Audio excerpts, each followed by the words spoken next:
அனைவருக்கும் வணக்கம். கல்வியே துணை.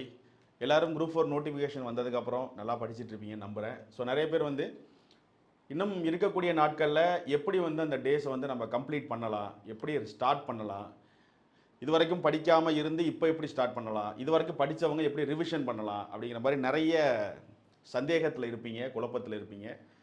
ஸோ தயவு செஞ்சு குழப்பத்திலேயே நாட்களை கடந்துடாதீங்க. ஏன்னா இருக்கக்கூடிய நாட்கள் ரொம்ப கம்மி. ஒரு 70 நாள் அப்படின்னு மொத்தமாக எடுத்தால் கூட கடைசி ஒரு 10 நாளை விட்டுருங்க. ஒரு 60 நாள் அப்படிங்கிறது தான் நமக்கு ஒரு ரவுண்டாக உங்கள் கையில் இருக்குது.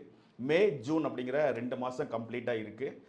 டெய்லியும் நம்ம படிக்கிறதுக்கான டைம் அதிகபட்சமாக எவ்வளோ எடுத்துக்கலாம், எந்த டைமில் எதை படிக்கலாம் அப்படிங்கிறத ஒரு சின்ன ஒரு கிளாரிஃபிகேஷன்.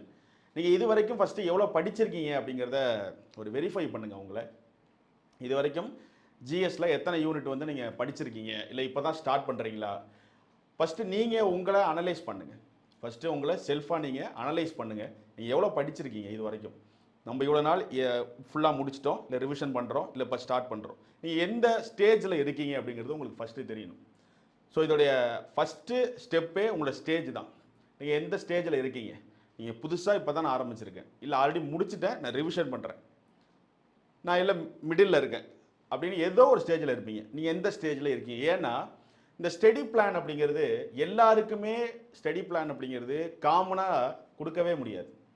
எல்லாருக்குமே ஒரு ஸ்டடி பிளான் அப்படிங்கிறது நீங்கள் ஒவ்வொருத்தங்களும் எந்த சூழ்நிலையில் படிக்கிறீங்க, எந்த டைமில் படிக்கிறீங்க, வேலை பார்த்துட்டு படிக்கிறீங்களா, இல்லை ஃபுல் டைம் படிக்கிறீங்களா, இல்லை எப்படி இருக்கீங்கிறது உங்களோட சூழலை பொறுத்து தான் அது அமையும். இல்லை எவ்வளோ படிச்சிருக்கீங்க? சில பேர் பாதி முடிச்சிருப்பாங்க, அவங்கள்ட்ட போய் நீங்கள் ஒரு ஸ்டடி பிளானை கொடுக்க முடியாது. காமனாக இருக்கிற ஸ்டடி பிளானை பாதி தான் படிச்சிருப்பாங்க, அவங்க கிட்ட போய் அதை கொடுக்கக்கூடாது. ஃபுல்லாக படிச்சிருக்கவங்கள்ட்ட ஸ்டடி பிளான் பாதி படித்தவங்களோட ஸ்டடி பிளான் கொடுக்குற மாதிரியே அவங்களுக்கும் கொடுக்கக்கூடாது. அப்போ ஸ்டடி பிளான் அப்படிங்கிறது முழுக்க முழுக்க உங்களுடைய ஸ்டேஜ், நீங்கள் எந்த ஸ்டேஜில் இருக்கீங்க அப்படிங்கிறத தெரிஞ்சுக்கிட்டு நீங்களே தான் அதை ரெடி பண்ணணும். இப்போ உங்களை யாராவது ஒருத்தங்க ஃபாலோ பண்ணுறாங்க, நீங்கள் ஒரு 5 பேர் சேர்ந்து படிக்கிறீங்கன்னா நீங்கள் 5 பேரும் சேர்ந்து ஒரு ஸ்டடி பிளான் ஃபாலோ பண்ணலாம். நீங்கள் 5 பேரும் ஒரே ஃபாலோவில் பண்ணிகிட்டு இருக்கீங்க, படிச்சுட்டு இருக்கீங்க, டெய்லி நாங்கள் தான் ஒன்றா படிப்போம்னா அது ஓகே. ஆனால் இண்டிவிஜுவலாக நிறைய பேர் வீட்டில் இருந்து படிச்சுட்டு இருப்பீங்க. அப்போ உங்களுக்கு தனிப்பட்ட முறையில் நீங்கள் எது வரைக்கும் படிச்சிருக்கீங்கிறத அனலைஸ் பண்ணி அதுக்கு ஏற்ற மாதிரி தான் ஸ்டடி பிளான் நீங்கள் ரெடி பண்ணணும். உங்களுடைய ஸ்டடி பிளான் எப்படி இருக்கணும் அப்படின்னா, கண்டிப்பாக காலை டைமில் எந்திரிச்சு இனிமேல் படிங்க. இந்த மே மாதம் ஜூன் மாதம் அப்படிங்கிற இந்த 2 மாதம் நீங்கள் கண்டிப்பாக என்ன பண்ணணும்னா, இந்த 2 மாதமும் காலையில் 5 மணி அல்லது 4 மணிக்கு எந்திரிச்சு கண்டிப்பாக படிக்கணும். மார்னிங் டைமில் நீங்கள் படிக்கிறது ரொம்ப பவர்ஃபுல்லான ஒரு விஷயம். நீங்கள் எதில் வீக்காக இருக்கீங்களோ அதை மார்னிங் டைமில் நல்லா படித்து ஸ்ட்ராங் பண்ணுங்கள். ஜிஎஸை பொறுத்த வரைக்கும் 75 கேள்விகள் அடங்கிய ஜிஎஸில் 5 கேள்விகள் ஜாகிரஃபி, 5 கேள்விகள் சயின்ஸு, மொத்தமே 10 கேள்விகள் அடங்கிய இந்த 2 யூனிட்டை நீங்கள் டெய்லி உட்காந்து படிக்கணும்னு அவசியம் இருக்காது. இதெல்லாம் நீங்கள் முக்கியமான டேர்ம்ஸை மட்டும் கலெக்ட் பண்ணி படித்தா போதும். அப்போ இப்போ இருக்கிற சிலபஸில் நம்ம எந்த யூனிட்டுக்கு அதிக இம்பார்ட்டன்ஸ் கொடுக்கணும் அப்படிங்கிறது நமக்கு தெரிஞ்சிருச்சு ஈஸியாக. இது ஒரு பெரிய ப்ளஸ் பாயிண்ட்டு. ஸோ இப்போ ஜிஎஸ்ல நீங்கள் ஃபஸ்ட்டு படிக்க வேண்டியது பாலிட்டி படிக்கலாம், யூனிட் 6 படிக்கணும், யூனிட் 5 படிக்கணும், யூனிட் 3 படிக்கணும். இதே ஆர்டரை பார்த்தீங்கன்னா யூனிட் 6ல் 20 கேள்வி, யூனிட் 5ல் 20 கேள்வி, யூனிட் 4 பாலிட்டியில் 15 கேள்வி, அதுக்கப்புறம் யூனிட் 3 ஐஎன்எம் ஹிஸ்ட்ரி சேர்ந்து 10 கேள்வி. அப்போ இதிலேயே 65 கேள்விகள் இருக்கிற இதை தான் நீங்கள் ஃபஸ்ட்டு முடிக்கணும். அப்போ அதிகமாக இந்த 4 யூனிட்டை நிறைய டைம் ரிவிஷன் பண்ணுறதுக்கான பிளான் பண்ணுங்கள். நீங்கள் ரிவிஷன் அப்படின்னா ஒரு டைம் பண்ணிவிட்டு அதுக்கு பேர் ரிவிஷன் கிடையாது. இப்போ பாலிட்டிங்கிற ஒரு யூனிட்டை இன்னையிலேருந்து நீங்கள் ஸ்டார்ட் பண்ணுறீங்க, ஒரு 2 மாதம் உங்கள் கையில் டைம் இருக்குன்னா ஒரு 3-4 டைமாவது நீங்கள் ரிவிஷன் பண்ணணும். நான் சொல்கிறது மினிமம், உங்களுக்கு டைம் எப்படி இருக்கிறத பொறுத்து நிறைய டைம் ரிவிஷன் பண்ணணும். மினிமம் ஒரு 3 or 4 டைமாவது நீங்கள் கம்ப்ளீட்டாக ரிவிஷன் பண்ணணும். அப்போது அதிகமாக கொஷின் கேட்கக்கூடிய யூனிட்டை அதிக டைம் ரிவிஷன் பண்ணுங்கள். ஒரு 5 கேள்விகள் தான் ஜாகிரஃபிலேருந்து இடம்பெறும் அப்படின்னா அதில் முக்கியமானது ஜாகிரஃபி, 10th புக்கில் இருக்கிற ஜாகிரஃபி. ஸோ அதை மட்டும் ரிப்பீட்டடாக அப்பப்போ படித்தா போதும், டெய்லி ரிப்பீட் பண்ணுங்கிற அவசியம் இல்லை. அப்போ இது மாதிரி எதுலேருந்து கேள்விகள் கேட்க போகிறாங்க அதிகமாக அப்படிங்கிறத அனலைஸ் பண்ணி அதுக்கு ஏற்ற மாதிரி தான் உங்களோட ரிவிஷன் ஸ்ட்ராட்டஜி இருக்கணும். ஸோ ஃபர்ஸ்ட் ஆஃப் ஆல் உங்களுடைய ஸ்டேஜ் கண்டுபிடிச்சிட்டிங்க அப்படின்னா நீங்கள் இன்னும் எவ்வளோ படிக்கணும், நீங்கள் எந்த இடத்துல இருக்கீங்க, நீங்கள் முடிச்சிட்ட ஸ்டேஜில் இருக்கீங்களா, இல்லை முடிக்க போகிற ஸ்டேஜில் இருக்கீங்களா, இல்லை பாதி தான் படிச்சிருக்கோம் அப்படின்னு இருக்கீங்களா, இல்லை புதுசாக ஸ்டார்ட் பண்ண போகிறேன்னு இருக்கீங்களா?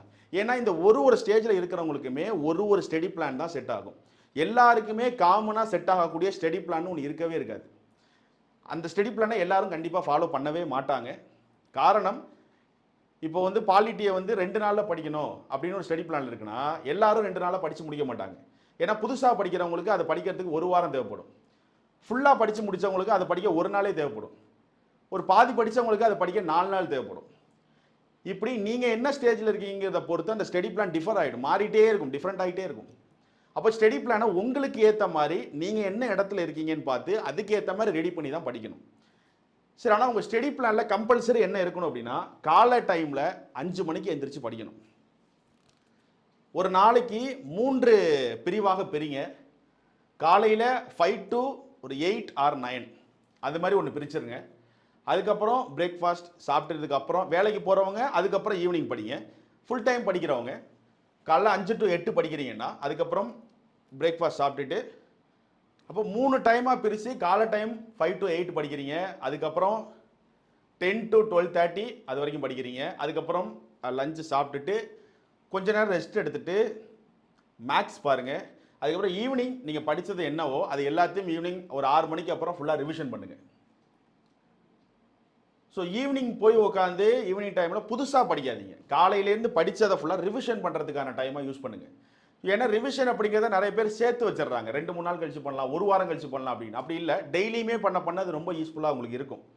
ஸோ காலையில் 5 to 8 ஒரு சப்ஜெக்ட், அதாவது தமிழ், ஜிஎஸ், மேக்ஸ் இந்த 3 தான் ஒன்று நீங்கள் எடுக்கணும். காலையில் 5 to 8 ஒன்று எடுங்க. தமிழோ ஜிஎஸ்ஓ மேக்ஸோ உங்களுக்கு எது கம்ஃபர்டபுளாக இருக்குமோ அதை எடுத்து படிங்க. ஸோ அதுக்கப்புறம் சாப்பிட்டதுக்கப்புறம் காலைல 10லேருந்து 12:30 அதில் இன்னொரு சப்ஜெக்ட். காலையில் தமிழ் படிச்சிட்டிங்கன்னா அடுத்து ஜிஎஸ் படிங்க 10 to 12:30. அதுக்கப்புறம் ஈவினிங் ஒரு 3 to 4 அந்த ஒரு 1 hour மட்டும் மேக்ஸ் பாருங்கள். ரெகுலராக மேக்ஸ் பார்க்கணும். டெய்லியும் ஒரு 1 மணி நேரமாவது மினிமம் மேக்ஸ் பாருங்கள். ஸோ இப்படி காலையிலேருந்து 3 வேளை என்ன பார்த்தீங்களோ அதை ஈவினிங் ஒரு டீ பிரேக்குக்கு அப்புறம் ஈவினிங் ஒரு 6 மணிக்கு அப்புறம் கம்ப்ளீட்டாக ரிவிஷன் பண்ணுங்கள். கம்ப்ளீட்டாக காலையிலேருந்து 3த்தையுமே ரிவிஷன் பண்ணுங்க. இப்படி ஒரு நாளையும் நீங்கள் பயன்படுத்தினா கண்டிப்பாக நீங்கள் ரிவிஷன் பண்ணுறதுக்கும் தனியாக டைம் எடுக்காது, புதுசாக படிக்கிறதுக்கும் தனியாக டைம் எடுக்காது, எல்லாமே பேரலாக உங்களுக்கு நடக்கும். ஸோ ஸ்டடி பிளான் அப்படிங்கிறது உங்களுக்கானது தான். அது நீங்கள் தான் அதை கரெக்டாக ஹேண்டில் பண்ணி எடுக்கணும். ஸோ தயவு செஞ்சு உங்களுக்கான பிளானை எக்ஸிக்யூட் பண்ணுங்கள். புரிஞ்சு படிங்க, மனப்பாடம் பண்ணாதீங்க எல்லாத்தையும். இப்போ வந்து சயின்ஸ்லேயோ ஜாகிரஃபிலையோ முக்கியமான டேர்ம்ஸு டேட்டா தான் மனப்பாடம் பண்ணால் அது ஓகே. அதுலேருந்து 5 கேள்விகள் வரும், அதுலேயும் நமக்கு தெரியும் அது எல்லாமே ஃபேக்ட்டு தான். இப்போ சயின்ஸ்லாம் ரொம்ப நமக்கு டெப்த்தாக படிக்கிறதுக்கெலாம் எதுவும் இருக்காது, டேட்டா தெரிஞ்சால் போதும். அப்போ அந்த மாதிரி இடத்துல நீங்கள் டக்குன்னு படிச்சுட்டு மூவ் ஆகிடணும். அதே பாலிட்டி யூனிட் 6 உட்காந்து டேட்டா மட்டும் பார்க்கக்கூடாது, அது கண்டென்ட்டோடு படிக்கணும். ஸோ சிலபஸ் வந்து இப்போ நமக்கு வந்து எத்தனை கேள்விகள் வரப்போகுதுங்கிறது ரொம்ப எளிமையாக தெரிஞ்சுட்டு, இது ரொம்ப ஈஸியான அதாவது நம்ம என்ன பண்ணணுங்கிற ஸ்டெப் எடுக்கிறதுக்கு ஒரு ஐடியா கிடச்சிட்டு. இதுக்கு முன்னாடியெல்லாம் எந்த யூனிட்லேருந்து எத்தனை கேள்விகள் கேட்பாங்க அப்படிங்கிறது ஒரு பெரிய குழப்பமாக இருக்கும். ஸோ இந்த டைம் அது இருக்காது. நீ எதை படிக்கணும், எதுக்கு அதிக ரிவிஷன் கொடுக்கணுங்கிறதே தெரிஞ்சுட்டு.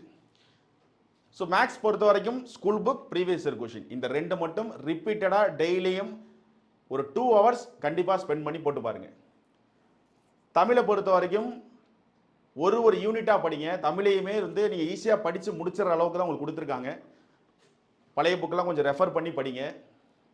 காலம் தாழ்த்தாதீங்க. நீங்கள் இருக்கக்கூடிய காம்படிஷனுக்கு காலம் தாழ்த்தாமல் சீக்கிரமாக படிக்கிறது தான் நல்லது. இன்னையிலேருந்தே ஸ்டார்ட் பண்ணுங்கள், படிங்க.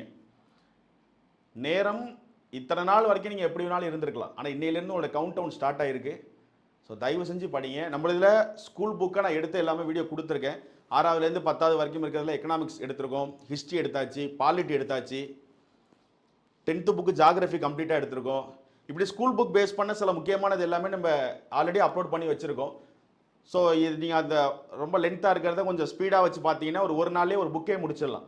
ஒரு 6 to 10 புக்கா ஒரு நாள் அந்த வீடியோ பார்த்து முடிச்சிங்கன்னா அந்த வீடியோ முடிஞ்சிடும், அவ்வளோதான். ஸோ இந்த மாதிரியும் நீங்கள் மூவ் ஆகிக்கோங்க, ஈஸியாக படிங்க. ஸோ டைமை வேஸ்ட் பண்ணாதீங்க, புரிஞ்சுக்கிட்டு படிங்க, காலை டைமில் எழுந்து படிங்க. ஸ்டடி பிளான் உங்களுக்குன்னு டெவலப் பண்ணுங்கள். நீங்கள் எந்த ஸ்டேஜில் இருக்கீங்கன்னு அனலைஸ் பண்ணுங்கள். ஃபுட் ஹேபிட் கரெக்டாக ஃபாலோ பண்ணுங்கள். உங்களோட ஹெல்த் ரொம்ப முக்கியம் இனிமேல். ஸோ ரொம்ப ப்ராப்பராக மூவ் ஆகுங்க டெய்லியும். கண்டிப்பாக எக்ஸாம் எழுத போகிற அந்த டைமுக்கு முன்னாடியே பல டெஸ்ட்டை நீங்கள் எழுதி இங்கேயே ப்ராக்டிஸ் பண்ணணும். ஓஎம்ஆரை பிரிண்ட் எடுத்து டெஸ்ட் எழுதி ப்ராக்டிஸ் பண்ணுங்கள். ஏன்னா இப்போ ஓஎம்ஆரே மாற்றிருக்காங்க.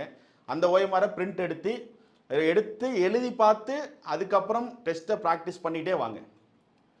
நீங்கள் இங்கே எத்தனை ஓஎம்ஆரில் டெஸ்ட் எழுதி ப்ராக்டிஸ் பண்ணுறீங்களோ அதுதான் உங்களுக்கு குரூப் 4ல் அங்கே போய் எக்ஸாமில் உட்காரும்போது உங்களால் ஈஸியாக அங்கே ஹேண்டில் பண்ண முடியும்.